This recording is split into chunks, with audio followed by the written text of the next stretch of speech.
about it, ladies and gentlemen, the transient problem, the homeless problem in Vegas is very, very rampant. Now, you think about the weather that they have there. It's not like you're being a transient in like Chicago or Detroit or Indianapolis where you're going to freeze, you know what, right? That's not going to happen in Vegas, 10 months out of the year. You can sleep outside. So people they're flocking to Vegas. They're getting that $75 bus fare some kind of way, and then they're coming to Vegas and they're parking in Vegas. And like I say, coupled with the fact that they know that the prosecution and their case is going to be backlogged with COVID and, these different laws and rules that only prosecute past $950 or just say $1,000, that's giving them the boldness to continue to do what they want to do. And so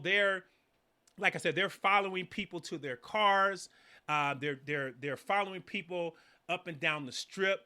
They're actually going into casinos and watching people win or look at whatever their prowess is on a machine or at a crap table, and they'll follow them outside to maybe they're going to staying in another casino, and they are being assaulted, robbed, raped, you name it.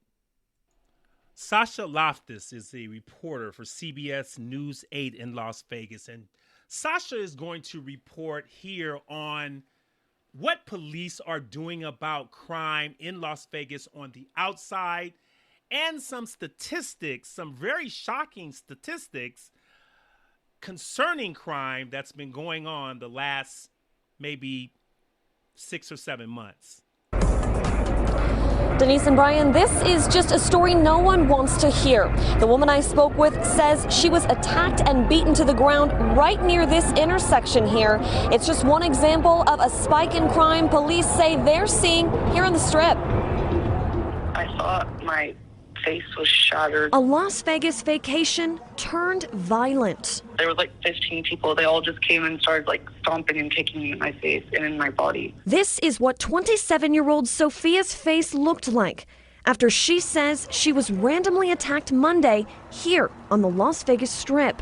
She barely could make back to her hotel. She was too terrified to even walk back. She has a broken nose and fractured cheeks, but believes she's lucky things weren't worse. We've been noticing a trend out there since August, and so we've been tracking everything involved in the Las Vegas Boulevard area. Metro Police say they've seen a spike in crime, making over 1,100 arrests in the last few months and responding to recent shootings and assaults, all in prime tourist areas.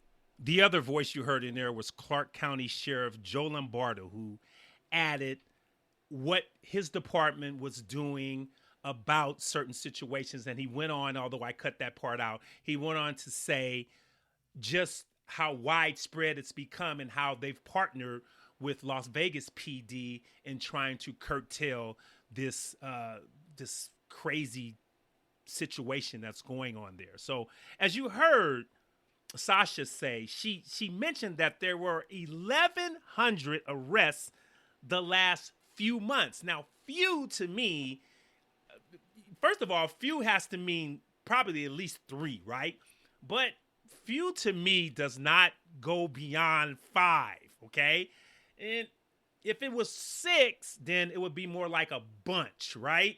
But when you say few months, you're saying 3, 4, or 5 months at the most. Let's go with 4, since that's like right in the middle. So that's what, 120 days? So there's 1,100 arrests, criminal arrests in Las Vegas. Not a large city by U.S. standards. 1,100 arrests in a 4-month period, 120 days. And think about this, ladies and gentlemen. Let me just throw this part at you. The Las Vegas Raiders, the NFL Raiders, the former Oakland Raiders, the former Los Angeles Raiders, the Raiders have now moved to Las Vegas. What does that mean? What Las Vegas needed the Raiders like they need a hole in their head. I didn't get that part at all. from the gambling perspective, from the element that the Raiders and their fans bring, the nation that they bring wherever they go. It does not matter where the Raiders play at. They're going to bring their nation with them. It's like they are stand and live on a conveyor belt. So now that conveyor belt has rolled near McCarran International Airport in Vegas and on the Strip, right, to Allegiant Field. Now the field, the stadium is very, very nice. But now you've added that Raiders element from my hometown of the San Francisco Bay Area in Oakland, and now they're in Vegas on top of all this other stuff that's going on. Now, I don't think for 1 minute that Raider fans are, let me be careful how I say this, but I don't think for 1 minute that a lot of Raider fans are there to do ill will. Like, they don't have that, they're coming to see the Raiders play, so now they're going to kind of wreak havoc. However, I do think they come to have a good time. They come to, let's say, throw back a few, right? And when you throw back a few, you're not in your right frame of mind. So that may not be you Monday through Friday at the office or at the plant, but when you throw back a few and then you leave the Raiders game, especially if they lose, and you go walking down the Strip, you're just waiting for somebody to say the wrong thing to you. And that can mix up with a lot of other things. You start fighting, people are carrying, because a lot of people are driving in, right? So you can carry anything in your car. You have a fight, you have a fist fight, you have an altercation, a verbal altercation with somebody, and then somebody pulls out a gun, and then it's on, right? So you bring in that element into Vegas as well. I didn't think that was a good idea. Of course, you know, I mean, money speaks, and they're going to probably make a barrel full of money. But I'm just talking about from the perspective that I am talking and bringing to you right now here, folks, that is not a good mix to bring Raiders fans into Las Vegas, especially what has been going on the past 2-3 years. Now, I'm almost through, okay? I'm almost through, but I do want to say this. I do a number of episodes concerning crime. Now, having said that, ladies and gentlemen, I do not want to discourage you or anyone you know from living your life. If you plan to go to Las Vegas in the future because of, for whatever reason, or if you've been there before and you liked it and you want to go back, by all means, go back. Do not live your life in fear, because I am going to go back. Like I say, it's a very short drive for me. I probably make 3 trips there a year. You know, my favorite casino is the Venetian. You know, I love being in the Venetian. It feels very, very comfortable to me. I know things that are there. I know where everything is. I do eat at other places. I eat off the Strip, like I mentioned, at the Hush Puppy. I eat at the Oyster Bar at Palace Station. I do like that. And so I do kind of go around. I don't, you know, I may stay at the Venetian and do my little thing at the Venetian, but I do venture around. And I'm not really worried out of my mind about what's going on. I'm conscious of it.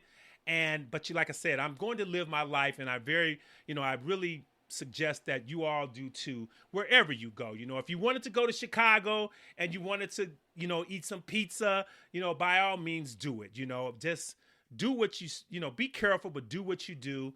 And, you know, like I said, I'm not, any of these episodes that I make, I'm not trying to discourage you or anything of that nature. I'm just bringing you some information, and so you can be more vigilant and know what's going on around you.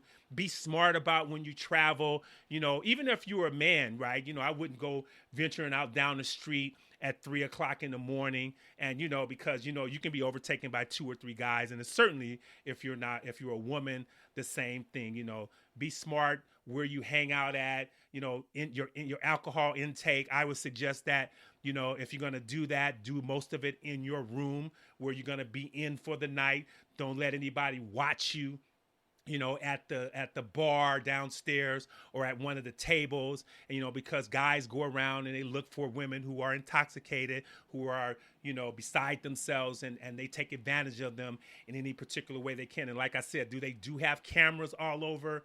They it's abundance of them. But like I say, when you are a transient, homeless, or, you don't really have anything to lose, you don't care.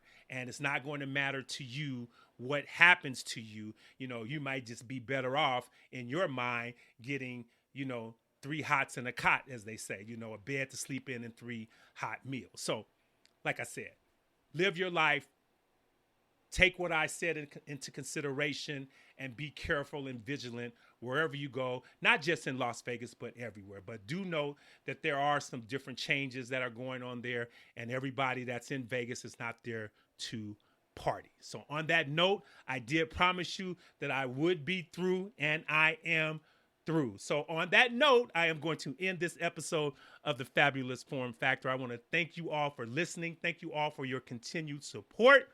Please, like I said, like, follow, subscribe, share this or any episode I produce of the Fabulous Forum Factor with your social media family. I am Kenneth Anthony Moultrie. Thank you for listening. Stay tuned for another episode coming up real soon. Take care. Bye-bye.